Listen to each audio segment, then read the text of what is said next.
Hey there everyone, it's Tanya from Royal City Nursery and we are back. This is the last of our series of 3 on how to winterize your garden. Right now, because the soil is so warm, the plant roots are actually doing some awesome growth and we want to get some fertilizer in them. So in terms of fertilizer, at this time of year you want to use something that has a very low first number. So like this bone meal here, the numbers on this one are 4-10-2. That means it's 10% phosphorus, so it's really good for root structure, which is what we want to encourage next spring. We're going to feed them now. This is a granular, so every time it rains or you water, it picks up just a little bit more and the plant stores it.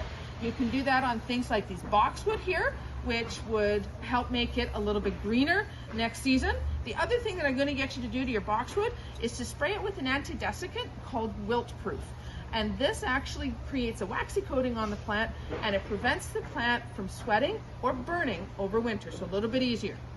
So for boxwoods, broadleaf evergreens, you're going to fertilize and do the wilt proof. For your perennial gardens and for your deciduous shrubs like spireas and lilacs, or your hostas, grasses, and anemones, all we're going to do right now is just a little bit of fertilizer. Makes it short, simple, sweet, and easy. And more importantly, next spring, you'll have something that looks absolutely fantastic. We'll talk to you soon. Bye-bye.